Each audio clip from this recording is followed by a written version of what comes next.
Trading the Zone, de Mark Douglas. Capítulo 3. Assumir responsabilidade. Embora estejamos muito familiarizados com as palavras assumir responsabilidade e elas pareçam bem simples, o conceito não é nada fácil de entender e pôr em prática no ambiente de trading. No final do primeiro capítulo, introduzi a ideia de projetar a si próprio no futuro. Isso é, o trader bem-sucedido em que se quer transformar ainda não existe. Ele precisa ser moldado. Moldar o ambiente mental. As ferramentas necessárias para criar esta nova versão de si mesmo são a disponibilidade e o desejo de aprender, alimentados pelo entusiasmo do sucesso, e o veículo para se obter essa transformação será o seu ambiente mental. Apenas nesse ambiente, o trader poderá reestruturar e implantar as convicções e atitudes que são necessárias para alcançar seu objetivo final. Para ser um trader de sucesso, é necessário aprender a pensar como um trader de sucesso. Os melhores traders adquiriram uma estrutura mental que lhes permite operar sem medo e, ao mesmo tempo, os impede de se precipitarem e de cometerem erros com base no medo. No entanto, eliminar o medo é só uma parte da equação. A outra parte é a necessidade de desenvolver a prudência. Os bons traders adquiriram a disciplina interna ou mecanismo mental para compensar os efeitos negativos da euforia. Para um trader, ganhar é extremamente perigoso se não tiver aprendido a controlar-se a si mesmo. É quase impossível não cair na armadilha de acreditar que podemos ganhar mais dinheiro aprendendo cada vez mais sobre o mercado. No entanto, a consistência que procuramos está na nossa mente, não nos mercados.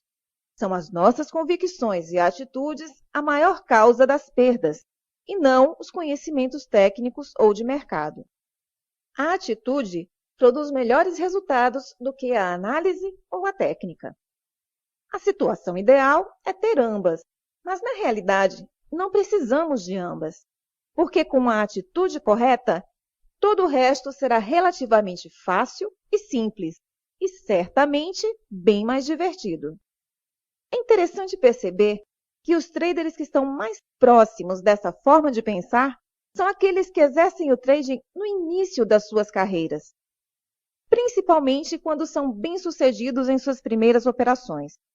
Uma sequência de trades ganhadores dão a sensação ao principiante que o trading é a forma mais fácil de ganhar dinheiro no mundo.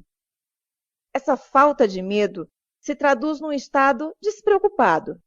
Alguns atletas experimentam esse estado mental, uma situação que não sentem medo, e o corpo e a mente se encontram em perfeita sintonia.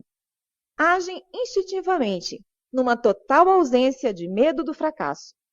Embora não nos possamos obrigar a entrar nessa zona mental, podemos definir o tipo de condições mentais que são mais favoráveis a experimentá-la, desenvolvendo uma atitude ganhadora.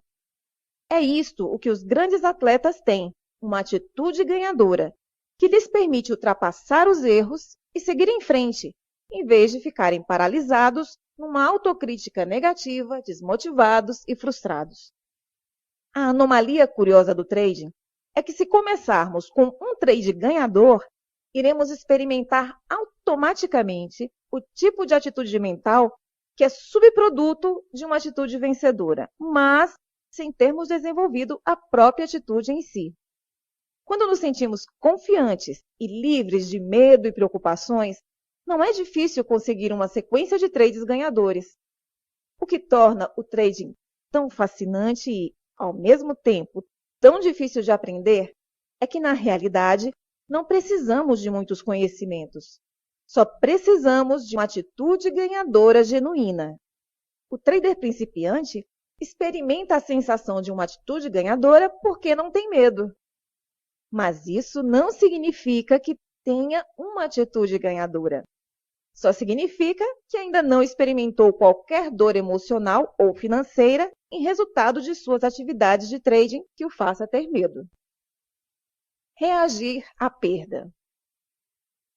Perder e errar são realidades inevitáveis do trading. Portanto, mais cedo ou mais tarde, o nosso trader principiante irá experimentar uma perda, independente de quão motivado ele esteja. Como ele irá reagir a essa perda vai depender das suas expectativas ao entrar no trade e como ele interpreta a experiência. E essa interpretação será dada baseada em suas convicções e atitudes. Suponhamos que ele aceitou completamente o risco e está convicto de que não é possível evitar uma perda. Isso é consequência natural do trading, como acontece em qualquer outro negócio. Suponhamos também que ele aceitou completamente o risco emocional. Com essas convicções e expectativas, é quase certo que ele simplesmente partirá para o trade seguinte sem nenhuma deterioração de sua atitude. Vamos supor agora a situação oposta. O trader principiante não aceitou o risco. Da sua perspectiva, se o mercado não fizer o que ele quer, então sentirá dor emocional. Dependendo de suas expectativas, ou seja, de quanta energia ele empenhou em criar representações mentais de um momento futuro, pode doer muito ou pouco não satisfazer essas expectativas. Dos dois cenários supostos anteriormente, qual terá maior possibilidade de ser o assumido pelo trader principiante? Sem dúvidas, a última situação. Só os melhores traders adquiriram a perspectiva descrita no primeiro cenário. A menos que tenham vindo de famílias de traders bem-sucedidos ou que tenham super traders como mentores, certamente a maioria teve a experiência de perder dinheiro antes de terem percebido como precisavam pensar para serem consistentemente bem-sucedidos. Esta mudança de atitude que contribui para o sucesso e não uma compreensão brilhante do mercado. Após uma perda, o nosso trader entrará num estado de dor emocional e, em consequência, perderá o estado mental despreocupado. Ele irá atribuir ao mercado a responsabilidade pela sua perda ou pelo que não obteve.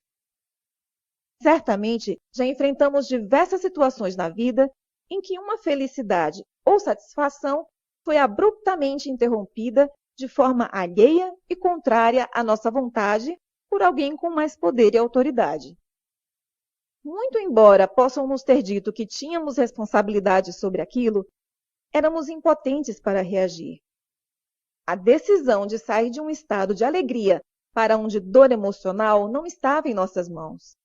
Aprendemos deste modo não só que sentirmos-nos bem pode ser instantaneamente substituído por sentirmos-nos mal, sem que para isso houvesse um erro nosso. Aprendemos também o que é traição.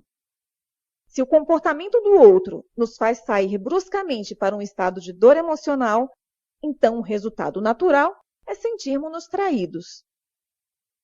É importante ressaltar que a maior parte das experiências emocionalmente dolorosas de nosso passado resultaram da ação de pais, amigos e professores bem-intencionados e que só agiram dessa forma para nos livrar de um perigo. Porém, muitas pessoas têm pais imaturos ou professores emocionalmente perturbados que, de forma inconsciente ou intencional, infligem seus problemas sobre aqueles que sintam que têm mais poder. E há ainda os que maldosamente fazem crer que foram suas vítimas as culpadas por seus acessos de raiva. Em qualquer situação, se suas dores foram provocadas por amor ou por um ato intencional, só cabe a cada um determinar. Quando entramos em modo trading na idade adulta, é muito natural associarmos o sentimento de frustração e traição que sentimos quando crianças com aquela que experimentamos no mercado. Embora todos que negociem nos mercados se considerem adultos, só os melhores traders alcançam o ponto em que aceitam a responsabilidade pelo resultado de seus trades. A grande maioria quer que o mercado satisfaça as suas expectativas, as suas esperanças, os seus sonhos. A sociedade pode funcionar desta forma, mas os mercados não. O mercado não assume qualquer responsabilidade em nos retribuir algo. A verdade é que todos os traders que participam nos mercados o fazem em benefício próprio. A única forma de um trader ganhar dinheiro é se algum outro trader o perder, seja no imediato, seja num trade de futuros ou numa oportunidade perdida. Se considerarmos que quando realizamos um trade, esperamos ganhar dinheiro com aquela operação e que todos os outros traders que compõem o mercado fazem a mesma coisa com a mesma intenção, então podemos dizer que, deste ponto de vista, o único objetivo do mercado é extrair-nos dinheiro. Sendo assim, então, qual a responsabilidade do mercado em relação ao trader individual? Nenhuma, a não ser seguir as regras estabelecidas pelos reguladores da atividade. Se em algum momento você já culpou o mercado ou se sentiu traído por ele, significa que ainda não aceitou a realidade de que o mercado não lhe deve nada, independente de qualquer coisa. Não é possível replicar no mercado as mesmas relações e normas sociais com as quais crescemos e fomos educados. Projetar no mercado as suas esperanças, sonhos e desejos, acreditando que ele fará alguma coisa por você, só lhe fará sentir-se zangado, frustrado, emocionalmente perturbado. Assumir responsabilidade implica em reconhecer que você, não o mercado, é completamente responsável pelo seu sucesso ou fracasso como trader. Se o objetivo do mercado é extrair dinheiro, por outro lado, ele também apresenta inúmeras oportunidades que lhe permitem tirar dinheiro dele. Pareceria absurdo, de repente, você se sentir responsável por satisfazer as expectativas, esperanças e sonhos de um outro trader. No entanto, se você alguma vez culpar o mercado ou sentir-se traído por ele, estará fazendo exatamente isso. É necessário assumir uma responsabilidade completa e absoluta. E isso significa acreditar que todos os resultados se geram a si mesmos. Assumir algo que não seja uma responsabilidade completa e absoluta estabelece uma relação antagônica com o mercado que exclui o trader do fluxo de oportunidades. Segundo, induz o erro de acreditar que a falta de acesso pode ser superada através de uma análise do mercado. Analisemos o primeiro obstáculo. Quando acreditamos ao mercado a responsabilidade por nos deixar ganhar dinheiro ou reduzir perdas, o mercado assume a qualidade de um adversário. Nesse caso, perder faz com que tenhamos os mesmos sentimentos infantis de dor, raiva, ressentimento que ocorriam quando alguém nos tirava alguma coisa, não nos dava ou não nos deixava fazer o que queríamos. Ninguém gosta de ser contrariado. Em resultado disso, é natural atribuir ao mercado o poder de uma força externa que dá ou tira. Porém, as informações que o mercado apresenta são neutras. Ele não sabe e nem se interessa pelo que nós queremos dele. Para o mercado, cada momento é neutro. Para o trader, cada momento e alteração de preço tem um significado. Esses significados são dados por nós por meio do que aprendemos e registramos em nossa mente, não pelo mercado. Se para você o mercado é um fluxo interminável de oportunidades para entrar e sair sem crítica ou angústia, então seu estado mental estará favorável a agir em seu benefício. Se, pelo contrário, cada sinal que vê no mercado é uma angústia, então tentará naturalmente evitá-lo, bloqueando de forma consciente ou inconsciente essas informações e excluindo-se do fluxo de oportunidades. Se algo ou alguém lhe provoca dor, sua tendência natural será lutar contra ele. O mercado não luta contra você. Ele quer sim o seu dinheiro, mas também lhe oferece a oportunidade de o ir buscar.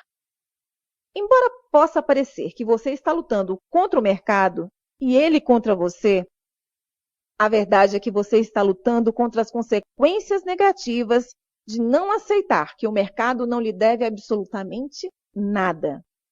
Você precisa aproveitar sozinho as oportunidades que ele lhe apresenta. 100% sozinho. O segundo obstáculo psicológico a que me referi anteriormente é erradamente tendermos a acreditar que os nossos problemas no trading podem ser resolvidos através da análise do mercado. Voltemos à história de nosso trader principiante. Depois de ganhar dinheiro quase sem nenhum esforço, a experiência abrupta da dor emocional pode ser chocante, mas talvez não suficiente para que ele desista do trading. Ele ainda tem fresca na memória a sensação de sucesso e se empenhará ainda mais. Só que agora ele vai ser mais esperto e estudará tudo o que puder sobre os mercados. Se ele ganhou sem saber quase nada, quanto mais não ganhará quando souber alguma coisa? Aí é que reside um grande problema. Aprender sobre os mercados é bom e não causa em si nenhum problema. O que pode ser ruinosa é a razão pela qual se quer aprender sobre o mercado. Como vimos, a mudança súbita de alegria para tristeza cria normalmente um choque psicológico fortíssimo. A reação da maior parte das pessoas que passam por isso, especialmente aquelas atraídas pelo trading, é a vingança. E para conseguir essa vingança, o trader busca dominar o mercado através do seu conhecimento. Na mente do trader frustrado e traído, dominar o mercado é a única maneira de provar algo para o mercado, para si mesmo e, o mais importante, evitar que o mercado magoe novamente. Ao fazer isso, mesmo sem saber, ele definiu o seu destino de perdedor. Efetivamente, o que ele fez é o resultado de um dilema inconciliável. Ele aprende cada vez mais sobre indicadores, padrões, linhas de tendência, setups. E quanto mais aprende, mais ele começa a deparar-se com novos problemas em seus trades. Hesita, critica-se, não abre uma posição apesar dos inúmeros sinais para o fazer. Tudo se torna frustrante e irritante. Parece que quanto mais aprende, menos capacidade tem. Enquanto estiver tentando provar tudo e mais alguma coisa, não conseguirá operar eficazmente. Se qualquer um de nós tiver que ganhar, se tiver que acertar, se não puder perder ou errar, irá sentir-se pressionado e interpretará os sinais do mercado como angustiantes, que poderão nos provocar dor emocional se forem contrários ao que pretendemos. O dilema é que nossas mentes estão programadas para evitar a dor. Aprender sobre os mercados não vai compensar os efeitos negativos dessa programação. A nossa mente tem diversas formas de nos proteger das informações que aprendemos a identificar como causadoras de dor emocional. A um nível consciente, podemos arranjar desculpas e justificativas para, por exemplo, manter aberta uma posição perdedora. A um nível subconsciente, nossa mente irá distorcer, alterar ou excluir informações do nosso consciente. Imagine que tem uma posição aberta perdedora no momento em que o mercado está fazendo máximas ou mínimas. Qualquer tique a seu favor será considerado para continuar na operação, embora 5 ou 6 outros tiques contrários tenham ocorrido e sido desconsiderados. Em algum ponto, a perda será tão evidente que não poderá mais ser ignorada e sai finalmente do trade. Normalmente, a primeira reação após analisar uma situação como essa é se perguntar: por que é que eu não assumi a minha perda e saí? Vemos então várias oportunidades que surgiram de abrir uma posição na direção contrária. Mas quando estamos no trade, não vimos nada disso, porque essas informações foram inconscientemente bloqueadas. Quando o nosso trader hipotético começou a operar no mercado pela primeira vez, ele estava num estado de espírito despreocupado. Ganhar parecia fácil. Quanto mais ganhava, menos considerava a possibilidade de perder. Quando finalmente aconteceu a perda, ao invés de assumir que a causa de sua angústia era a expectativa errada sobre o que o mercado deveria fazer ou não, ele culpou o mercado e decidiu se vingar e evitar que isso acontecesse novamente. Saiu, portanto, do estado de despreocupação para o estado de prevenção de dor emocional. O problema é que é impossível prevenir a dor emocional evitando perdas. Não é possível evitar perder ou errar. O trader não percebe esse fato porque está sendo impulsionado por duas forças. 1. Quer recuperar desesperadamente a sensação de ganhar. E 2. Está extremamente entusiasmado com todos os conhecimentos novos que está adquirindo. O que não percebe é que sua atitude positiva, fruto de seu estado de espírito despreocupado, tornou-se uma atitude negativa ao se focar em prevenir a dor emocional a qualquer custo. Se tornou como um jogador de tênis ou golfe, que quanto mais se ocupa em não errar, mais comete erros. A lógica desse mecanismo é que quanto mais tem a ganhar e não a perder, menos tolerância terá para qualquer informação que possa indicar que não vai obter o que pretende. Quanto mais informações bloquear, menos irá perceber as oportunidades para agir na direção que pretende. Forma-se, então, um ciclo vicioso. Quanto mais se aprende, mais se espera do mercado, fazendo com que a frustração se torne cada vez maior quando os mercados não fizerem o que ele espera. Quanto mais aprende, mais debilitado se torna. E isso continuará até ele desistir do trading, por aversão ou por reconhecer que o problema está em seu ponto de vista e não na falta de conhecimento do mercado. Ganhadores e perdedores, subidas e correções. Alguns traders conseguem, após um certo tempo, compreender o suficiente sobre trading para entrarem num ciclo de subidas e correções. Não são todos os traders principiantes que sucumbem ante a dor emocional. Há muitos que têm atitude ganhadora suficientemente para, apesar das muitas dificuldades, aprenderem como fazer dinheiro. Mas ainda não aprenderam os efeitos negativos da euforia ou a compensar a hipótese de autossabotagem. Essas duas forças poderosas, euforia e autossabotagem, se tornarão extremamente negativas quando este trader começar a ganhar consistentemente. Isso acontece porque quando está ganhando, é muito menor a probabilidade de se preocupar que esteja acontecendo algo de errado, ainda mais algo tão bom de sentir quanto a euforia. Esse estado leva a uma confiança tal que parece que é impossível acontecer algo de errado. Por sua vez, a autossabotagem tem raiz nos conflitos que os traders desenvolvem sobre merecer o dinheiro ou merecer ganhar. É quando estamos ganhando que estamos mais suscetíveis de cometer erros, violar as próprias regras, de ir além das nossas possibilidades. Podemos ir ao extremo de pensarmos que somos ou